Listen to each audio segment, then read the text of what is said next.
Hello student, I am S के लाल, chemistry lecturer, अष्ट शहीद इंटर कॉलेज मोहम्मदाबाद गाजीपुर। आज हम पढ़ाने जा रहे हैं बिंदु दोष एवं बिंदु दोष के प्रकार।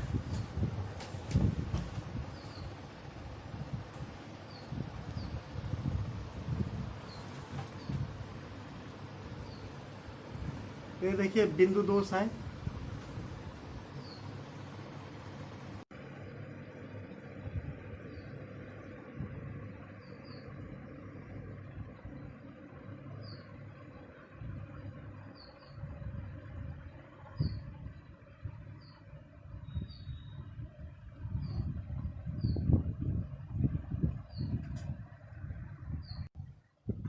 बिंदु दोष, पॉइंट डिफेक्ट।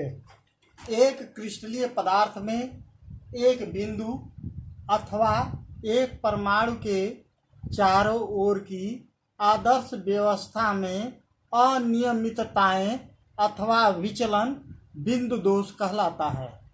बिंदु दोषों के प्रकार। Types of point defect. बिंदु दोषों को 3 प्रकारों में वर्गीकृत किया जा सकता है। ए स्टाइकियोमेट्री दोष, बी अशुद्धता दोष एवं सी नॉन स्टाइकियोमेट्री दोष। ए स्टाइकियोमेट्री दोष, स्टाइकियोमेट्रिक डिफेक्ट। वे बिंदु दोष जिसके क्रिस्टल में धनायनों व ऋणायनों का अनुपात परिवर्तित नहीं होता है, स्टाइकियोमेट्री दोष कहलाता है। ये निम्न प्रकार के होते हैं। पहला, शॉटकी दोष, शॉटकी डिफेक्ट। जर्मन वैज्ञानिक शॉटकी 1930 के अनुसार जब किसी क्रिस्टल से समान संख्या में धनायन और ऋणायन अपने निर्धारित स्थान छोड़ देते हैं, शॉटकी दोष कहलाता है। इसमें क्रिस्टल का घनत्व कम हो जाता है, जैसे NaCl, potassium chloride, potassium bromide, silver bromide, caesium chloride आदि में। यहाँ फिगर देखें। धनायन के अनुपस्थित होने से रिक्ति का निर्माण। ये ऋणायन के अनुपस्थित होने से रिक्ति का निर्माण।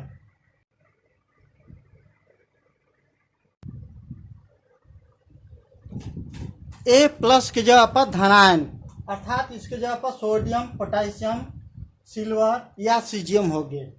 बी माइनस लिखा है तो उसके जगह पर ऋणायन, क्लोरीन, ब्रोमीन ये हो सकते हैं। यदि हम देखें कैसे इसका घनत्व कम हो जाता है, जैसे मान लीजिए यदि प्रत्येक परमाणु का भार 1 ग्राम मान लिया जाए, इसका तो उसी तरह से इसका मान लिया जाए ये 1 2 3 4 5 इस तरह से कुल 20। अगर मान लीजिए कि ये रिक्ति नहीं है तो कुल हो जाएगा 20 ग्राम प्रति घन सेमी। अगर इसका आयतन ले लिया जाए 20 ग्राम प्रति घन सेमी। घनत्व तो बराबर होता है द्रव्यमान बटा में आयतन। मान लो कि इतना ये है, और फिर यदि 2 कम हो गया तो 1 कम हो जाएगा तो कितना हो जाएगा, इसका हो जाएगा 18 ग्राम प्रति घन सेमी। इस तरह से इसका घनत्व कम हो जाता है। तो यहाँ पर द्रव्यमान मानने के बराबर है, ये अधिक कम हो सकते हैं, उसकी तुलना न की जाए। अब देखें फ्रैंकल दोष, फ्रैंकल डिफेक्ट। रूसी वैज्ञानिक फ्रैंकल 1926 के अनुसार जब किसी क्रिस्टल से धनात्मक आयन अपने स्थान से हटकर अंतराकाशी स्थल में चले जाते हैं तो इसे फ्रैंकल दोष कहते हैं। इसका घनत्व भी कम हो जाता है, जैसे zinc sulphide, silver chloride, silver bromide, silver iodide आदि में। यहाँ फिगर में देखें, धनायन के जगह पर जिंक, सिल्वर हो सकते हैं और ऋणायन की जगह पर बी माइनस की जगह पर सल्फर या क्लोरीन या ब्रोमीन हो सकते हैं। जैसे यहाँ पर देखें इस फिगर में अंतराकाशीय स्थल में धनायन आ गया है। ये परमाणु, धनावेशित परमाणु निकल करके अंतराकाशीय स्थल में चला जाता है। तो अंतराकाशीय स्थल में चले जाने से यहाँ पर रिक्ति का निर्माण हो गया। तो इसे कहेंगे अंतराकाशीय स्थल में चले जाने से, धनायन के चले जाने से रिक्ति का निर्माण। इस प्रकार से यह फ्रेंकल दोष है। इसके घनत्व में कमी नहीं होती है, क्योंकि जो परमाणु है वह अंतराकाशीय स्थल में चले गया है। जैसे मच्छरदानी का जाल हो तो मच्छरदानी में जाल में जो रिक्त स्थान रहता है तो वही अंतराकाशीय स्थल। उसी तरह से इसको भी समझे कि अंतराकाशीय स्थल में ये चला गया है। अब दूसरा हेडिंग अशुद्धता दोष, इम्प्यूरिटी डिफेक्ट। यह दोष किसी बाह्य भिन्न प्रकार के आयन की उपस्थिति के कारण होता है। उदाहरण नंबर 1, NaCl में अर्थात साधारण नमक में स्ट्रांशियम क्लोराइड की सूक्ष्म मात्रा मिलाने पर कुछ स्ट्रांशियम आयन सोडियम आयन का स्थान ले लेते हैं। प्रत्येक स्ट्रांशियम आयन 2 सोडियम आयनों को प्रतिस्थापित करता है। यह एक आयन का स्थान ग्रहण करता है और दूसरा स्थान रिक्त रहता है। इस प्रकार के दोष को अशुद्धता दोष कहते हैं। दूसरा इसी प्रकार का उदाहरण कैडमियम क्लोराइड और सिल्वर क्लोराइड का ठोस विलयन है। इस फिगर को ध्यान से देखें। अशुद्धता दोष देखें, ये सोडियम क्लोराइड का क्रिस्टल है। इसमें अल्प मात्रा में स्ट्रांशियम क्लोराइड मिलाया गया है। यदि मान लीजिए नमक के घोल में थोड़ी सी स्ट्रांशियम क्लोराइड मिला करके उसको घोल करके और क्रिस्टलन किया जाता है तो इस प्रकार के दोष उत्पन्न होते हैं। तो हम जानते हैं सोडियम क्लोराइड इधर देखें, सोडियम क्लोराइड इस गलित अवस्था अथवा जलीय विलयन में सोडियम आयन और क्लोराइड आयन में विभक्त हो जाते हैं। एक सोडियम आयन और एक क्लोराइड आयन, जबकि स्ट्रांशियम क्लोराइड ये स्ट्रांशियम आयन और 2 क्लोराइड आयन में विभक्त हो जाता है। यानी क्लोराइड आयन तो यह एक की जगह पर 2 है, तो उसी अनुपात में ये स्ट्रांशियम क्लोराइड 2 सोडियम क्लोराइड को हटाएगा।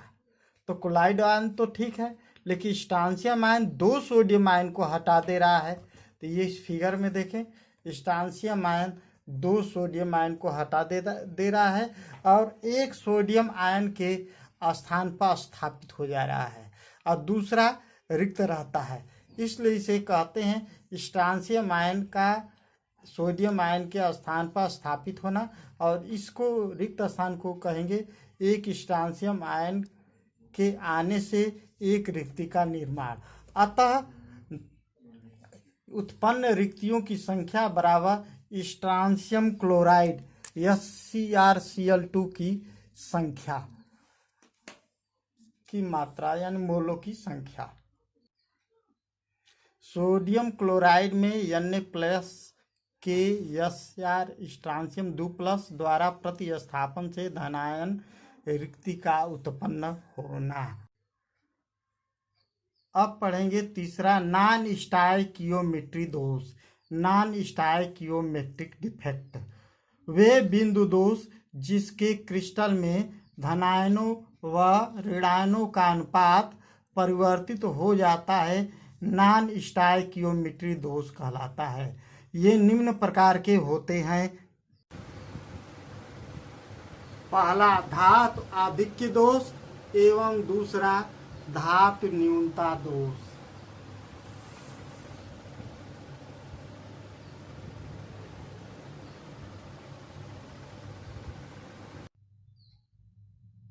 पहला धातु आधिक्य दोष, मेटल एक्सेस डिफेक्ट।